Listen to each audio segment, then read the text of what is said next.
নমস্কার, নিউজ আওয়ারে আপনাদের স্বাগত। আপনাদের সাথে আমি সমর্পিতা। দেখে নেব এই মুহূর্তের বিশেষ খবর।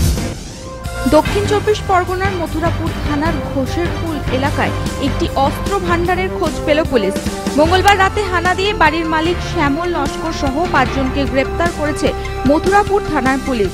ওই অস্ত্র ভান্ডার থেকে 5টি ওয়ান শটার, একটি হ্যান্ড গ্রেনেড, 10 রাউন্ড গুলি এবং অস্ত্র তৈরির জিনিসপত্র উদ্ধার করেছে পুলিশ। এ থেকে পুলিশের ধারণা ওই বাড়িতে অস্ত্র তৈরি হতো।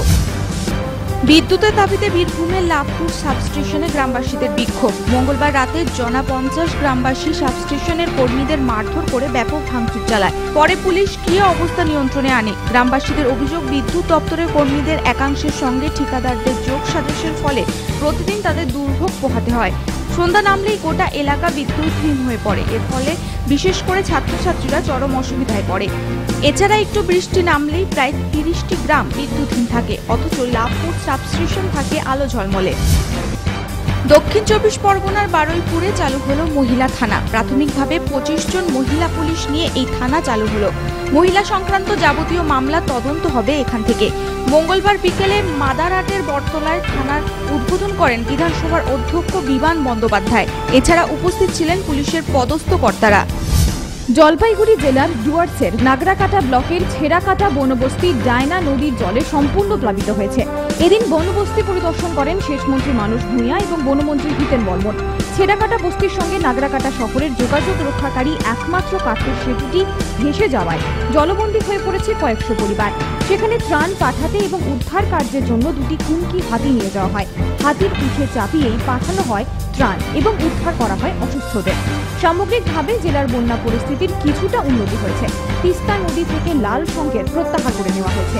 রেশন দোকান থেকে গম পাচার করার সময় স্থানীয় বাসিন্দাদের হাতে ধরা পড়ে যায় পাচারকারী। ঘটনাটি উত্তর 24 পরগনার জগদ্দল থানার অন্তর্গত বিদ্যাধরপুরের একটি রেশন দোকানের। সোমবার রাতে মোটর ভ্যানে 650 কেজি গম পাচার করার সময় স্থানীয় বাসিন্দারা পাচারকারীকে ধরে এবং জগদ্দল থানায় খবর দিলে পুলিশ পাচারকারীকে গ্রেফতার করে।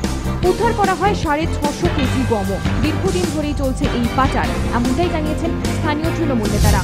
শীর্ষ মাও নেতা অর্ণব দাম ওরফে বিক্রমকে বাংলা ঝাড়খণ্ড সীমান্তের বলরামপুর স্টেশন থেকে গ্রেফতার করল পুরুলিয়া পুলিশ। অযোধ্যা স্কোয়াডের এরিয়া কমান্ডার বিক্রম অসংখ্য নাশকতামূলক কাজের সঙ্গে জড়িত ছিল। পুলিশ কর্মী পার্থ বিশ্বাস ও তার সঙ্গী স্কুল শিক্ষক সৌম্যজিৎকে অপহরণ এবং খুনের ঘটনা তারই নেতৃত্বে সংগঠিত হয়েছিল। বিক্রমের এই গ্রেফতারি পুলিশের একটি বড় ধরনের সাফল্য।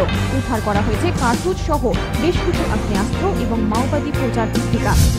খাদ্য নিরাপত্তার দাবি, নিত্য প্রয়োজনীয় জিনিসের অস্বাভাবিক মূল্য বৃদ্ধি, রাজ্যে আইন শৃঙ্খলার অবনতি সহ রাজ্য সরকারের বিরুদ্ধে এক গুচ্ছ অভিযোগ তুলে পশ্চিম মেদিনীপুর জেলা শাসকের দফতরের সামনে আইন অমান্য কর্মসূচি পালন করল বামফ্রন্ট। সুশান্ত ঘোষ পেয়েছেন, লক্ষণ শেঠও জামিন পেলেন। আমরা আইনের ওপর আস্থাশীল। একই সাথে রাজ্য সরকারের রাজনৈতিক প্রতিহিংসা চরিতার্থ করার প্রয়াসও ব্যর্থ হবে। এদিন এমনটাই মন্তব্য করলেন সিপিএমের জেলা সম্পাদক ও রাজ্য কমিটির সদস্য দীপক সরকার।